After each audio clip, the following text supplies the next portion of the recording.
everybody, you tune into Crack Core. So today, or this evening should I say, we're going to be talking about seeing the bigger picture, because I feel as though that is the only way. You know, you gotta look at the bigger picture in order to see the bigger picture. You know, you got to basically take an overview and look at all of the facets of the situation that's going on in order to see the bigger picture, which is ultimately what is actually going on. You know, the bigger picture is the overthrow of mankind through the abolition of their freedom. Now, that's just my opinion, but if you look at the bigger picture, you are able then to see this for yourself. Now, I mean, come to your own conclusions by all means. You know, don't take my word for gospel. I'm just a guy on YouTube talking into a camera. However, I have done due diligence and looked into a lot of subjects, and I've been able to make an educated decision over what I think is going on based on what it is I've looked at. So basically, they've got us fucking fighting amongst ourselves over these individual subjects, haven't they?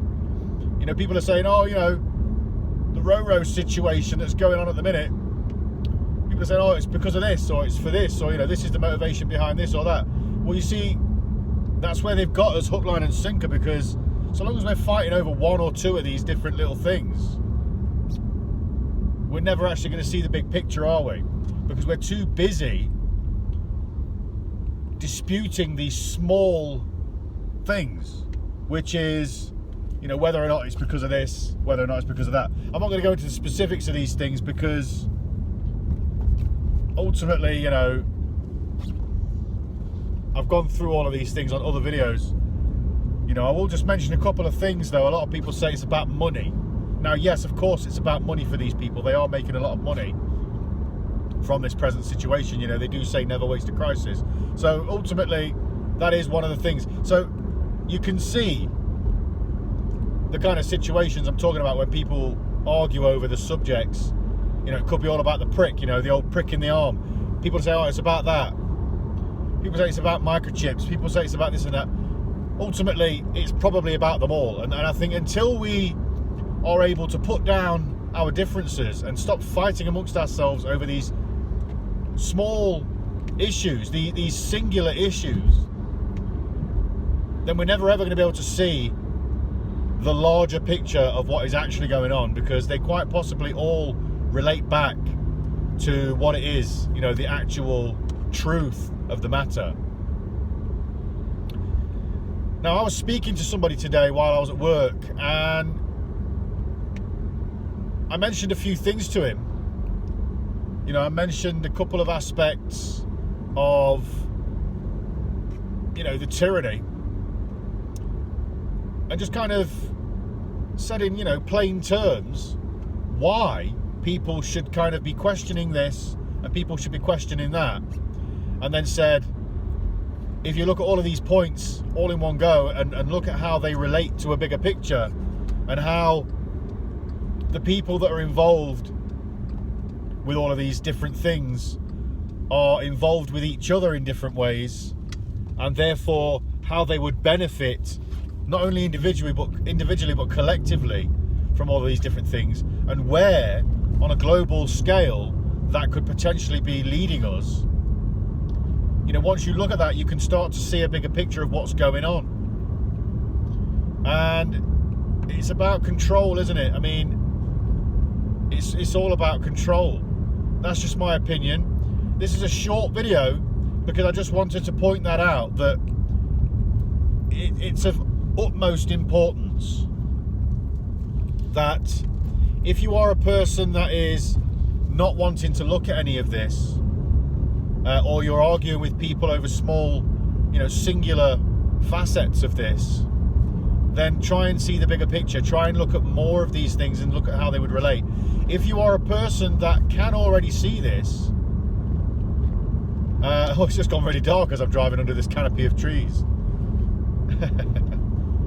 If you are a person that is able to see this and you want to try and I suppose, show this aspect to other people. You want to try and, I suppose, enlighten people to what's really going on in the world. Lay it out in such a way that paints a bigger picture, that's not aggressive, you know, that kind of just make a few points. Say, look, what about this? Have you heard about this? Have you heard about this? You know, the recipient of this conversation, you know, when you're talking about this kind of stuff, the recipient has to, I suppose, be open-minded at least a little bit. But it's about just showing little pieces of information and saying, did you know about this? And what do you think this might, you know, entail? You know, what, and how do you think this might relate to this? I suppose just ask more questions of the person, and that will then provoke them to ask questions themselves. If you say, this is what's happening and this is the case, ultimately you're challenging their mindset, and a challenge only comes up with defense. So if you approach the situation with a question and say, look, this is the truth, this is an actual verifiable piece of information, what do you think this means? You know, and ultimately, if what you're saying is right, then it will hold up against an argument. I said this before in you know, in another video. I can't remember which video it was now, but at the end of the video I did say we have to have conversations, and we have to allow conflicting pieces of information to come into contact with one another, to actually do battle, so to speak, so the stronger one wins out in the end. And if your perspective, you know, if you're asking questions of a narrative with somebody else, and your perspective is the strongest one that ends up being the one standing at the end, well, then there is only one way that other person can leave that conversation, and that is by, I suppose, realizing that perspective is just that, you know, it's the strongest argument, at least at that point in time, and they may start to look at things on the whole and in the bigger picture. And, you know, that's a good thing, because I think a lot of these people are scared, which is why they give you a negative response. That's why they feel the need to defend themselves, because they're scared. Nobody wants to be told that they're wrong. No one wants to be told that what they've been thinking and believing is all been fucking load of bollocks. Nobody wants to be told that the world is run by unbelievably sick individuals that are just basically psychopaths. No one wants to be told this. People have to come to it themselves, but you have to be there to support them in that moment of realization. And that only comes from allowing these people to, you know, question it themselves by you asking questions, and also supporting them in a way that doesn't come across as condescending. When that realization happens, you can tell. Because a lot of the time, the fear of this is what stops people wanting to look at it. And the truth is, this ought to be said at the point, you know, of realization, or at least around that time, when you can see that somebody's starting to pay attention to what it is you're saying, or they're paying attention to their own questioning mind at this point, and realizing that certain things don't add up, and that a lot of these people's motives aren't necessarily primarily for the people. It's a good point to make that you know, a person has to look at these things, because if you don't, it's the only way, you know, if you don't look at them, it's how it continues, because it goes without challenge at that point. If we're too afraid to look at these situations, if we're too afraid to look at this very scary prospect that our world is run by psychopaths, if we're too afraid to look at it, then it's going to continue, because we have to look at it in order to realize what's going on, and therefore then challenge it. And you see, it's the severity of what's going on and the fear that generates is ultimately, in my opinion, by design. Because they want to maintain their power. Somebody not paying attention there at the traffic lights. They want to maintain their power, don't they? And these people are, you know, very self-motivated. They've got their fingers in many different pies, and they basically do as they please, and we're allowing them to do so. I'm going to end on this. There is an image out there on the internet. It's an artist rendition of geopolitics and how things work.